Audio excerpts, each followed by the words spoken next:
Sir, ಈಗ ನಿಮ್ಮ ಹಾಗೂ ಯತ್ನಾಳ್ ಅವ್ರದ್ದು ಯಡಿಯೂರಪ್ಪನ ಕುಟುಂಬದ ಬಗ್ಗೆ ಇರೋ ಅಭಿಪ್ರಾಯ ಇದೆ. ಅವರೇನಾದರೂ ಪ್ರಚಾರಕ್ಕೆ ನಿಮ್ಮ ಪ್ರಚಾರಕ್ಕೆ ಬರ್ತಾರೆ? ನಾನು ಯಾರನ್ನೂ ಕರೆದಿಲ್ಲ. ಶ್ರೀಸಾಮಾನ್ಯನೇ ನನ್ನ ಸ್ಟಾರ್ ಪ್ರಚಾರಕ. ದೊಡ್ಡ ದೊಡ್ಡ ಸಭೆ ಮಾಡಲ್ಲ, 50 ಜನ 100 ಜನ, ಸಣ್ಣ ಸಣ್ಣ ಸಣ್ಣ ಸಭೆ. ನಮ್ಮೆಲ್ಲ ಕಾರ್ಯಕರ್ತರು ಈಗ ಇಷ್ಟು ದೊಡ್ಡ ರ್ಯಾಲಿ ಆಯ್ತಲ್ಲ, ಯಾವ ದೊಡ್ಡ ಸ್ಟಾರ್ ಪ್ರಚಾರಕ ಬರ್ತಾನೆ, ಸಿನಿಮಾ ನಟ ಬರ್ತಾನೆ, ನೀವು ಬಂದಿದ್ದು ಕರೆದಿಲ್ಲ, ಅವರವರೇ ಬಂದರು. ಹಾಗೆ ಏನಪ್ಪ ಮೋದಿ ಬಂದಿದ್ರು. ಮೋದಿ ಬರ್ತಾನೆ ಅಂತ ಕರೆದಿರಲಿಲ್ಲ, ಕರೆಕ್ಟಾ? ಆ ಮೋದಿ ಕೂಡ ಬರ್ತಾರೆ ಅನ್ನೋದು ನಾವು ಯಾರಿಗೂ ಹೇಳಿರಲಿಲ್ಲ. ಅವರೇ ತುಂಬ ಸಂತೋಷದಿಂದ ಬಂದಿದ್ರು. ನಾವು ಮೋದಿ ಇದ್ದಂಗೆ ಇದ್ದು ನನಗೂ ಆಶ್ಚರ್ಯ ಆಯ್ತು, ಯಾರಪ್ಪ ಇವರು ಅಂತ.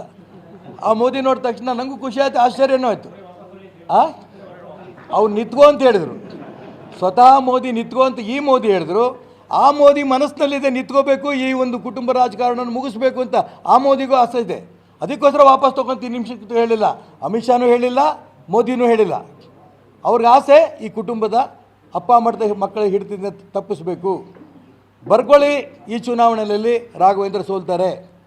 ಈ ಚುನಾವಣೆ ಮುಗೀತಿದ್ದಂಗೆ ರಾಜ್ಯ ಅಧ್ಯಕ್ಷ ಸ್ಥಾನಕ್ಕೆ ವಿಜೇಂದ್ರ ರಾಜೀನಾಮೆ ಕೊಡ್ತಾರೆ. ಇಡೀ ಕರ್ನಾಟಕ ರಾಜ್ಯದ ನೊಂದ ಕಾರ್ಯಕರ್ತರ ಅಭಿಪ್ರಾಯಕ್ಕೆ ಅಲ್ಲಿ ಮೊದಲನೇ ಜಯ ಸಿಗುತ್ತೆ. ಹಿಂದುತ್ವವಾದಿಗಳಿಗೆ ಚುನಾವಣೆ ಮುಗೀತಿದ್ದಂಗೆ ಗೌರವ ಸಿಗುತ್ತೆ. ಭಾರತೀಯ ಜನತಾ ಪಾರ್ಟಿಲಿರುವಂಥ ಶುದ್ಧೀಕರಣದ ವ್ಯವಸ್ಥೆ ಚುನಾವಣೆ ಮುಗೀತಿದ್ದಂಗೆ ಆರಂಭ ಆಗುತ್ತೆ. ಈ ಮೂರೂ ವಿಶ್ವಾಸ ಇಟ್ಕೊಂಡೆ ಚುನಾವಣೆ ನಿಲ್ತಾರೆ.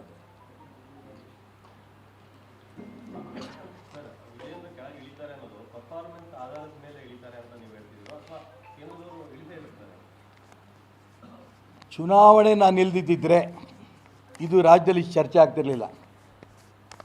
ಚುನಾವಣೆ ನಾನು ನಿಂತಿರೋದ್ರಿಂದ ಇಷ್ಟು ನಿಷ್ಠಾವಂತ ಕಾರ್ಯಕರ್ತ, 35-40 ವರ್ಷ ಈ ಪಕ್ಷಕ್ಕೆ ಕೆಲಸ ಮಾಡಿದಂಥ ಒಬ್ಬ ಕಾರ್ಯಕರ್ತ, ಹಿಂದುತ್ವವಾದಿ ಯಾಕೆ ಚುನಾವಣೆ ನಿಲ್ತಾ ಇದ್ದಾರೆ? ಒಂದೇ ಮಾತು, MLA ನಿಲ್ಬೇಡಿ ಚುನಾವಣೆಗೆ, ಒಪ್ಕೊಂಡೆ.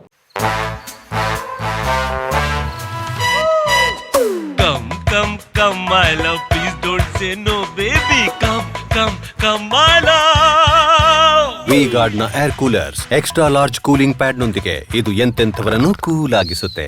V-Guard air coolers, long lasting cooling. ಇಂಥವ್ರು ನಿಲ್ತಿರೋದು ಯಾಕೆ? ಸಂಗೊಳ್ಳಿ ರಾಯಣ್ಣ ಬ್ರಿಗೇಡ್, ಹಿಂದುಳಿದವರು ದಲಿತರದ್ದು ದೊಡ್ಡ ಸಂಘಟನೆ ಆಗಿತ್ತು, ಲಕ್ಷಾಂತರ ಜನ ಸೇರಿದ್ರು ಕೂಡಲ ಸಂಗಮದಲ್ಲಿ.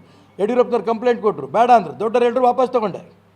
ಈ ರೀತಿ ಸೂಚನೆಗಳು ಕೊಟ್ಟ ತಕ್ಷಣ ಒಪ್ಕೊಂಡಂಥ ವ್ಯಕ್ತಿ ಈಗ ಯಾಕೆ ಈ ಸೂಚನೆಯೂ ಕೇಳ್ತಿಲ್ಲ? ಯಾಕೆ ಅಂತಂದರೆ ಯಾರು ಒಬ್ಬರಿಗೆ ಈ ರೀತಿ ನಿಲ್ಲೋದ್ರಿಂದ ಕೇಂದ್ರ ನಾಯಕರಿಗೂ ಅರ್ಥ ಆಗುತ್ತೆ, ರಾಜ್ಯದ ನಾಯಕರಿಗೂ ಅರ್ಥ ಆಗುತ್ತೆ, ಎಲ್ಲ ಸಂಘಟನೆಯಲ್ಲಿ ಕೆಲಸ ಮಾಡಿರೋರಿಗೆ, ಮಾಡ್ತಾ ಇರೋರಿಗೆ ಒಂದು ವಿಶ್ವಾಸ ಬರುತ್ತೆ. ಹೌದಪ್ಪ, ಈಶ್ವರಪ್ಪ ಇವರು ಹೋರಾಟ ಮಾಡ್ತಿರೋದ್ರಿಂದ ನಮ್ಮ ಪರವಾಗಿ ಧ್ವನಿ ಎತ್ತಿದ್ದಾರೆ. ಈ ಚರ್ಚೆ ಶುರು ಆಗ್ತಿರೋದ್ರಿಂದ ನನಗೆ ವಿಶ್ವಾಸ ಇದೆ, ಈ ಚುನಾವಣೆ ಆದ ತಕ್ಷಣ ಈ ಮೂರಕ್ಕೂ ಕೂಡ ಬೆಲೆ ಸಿಗತ್ತೆ.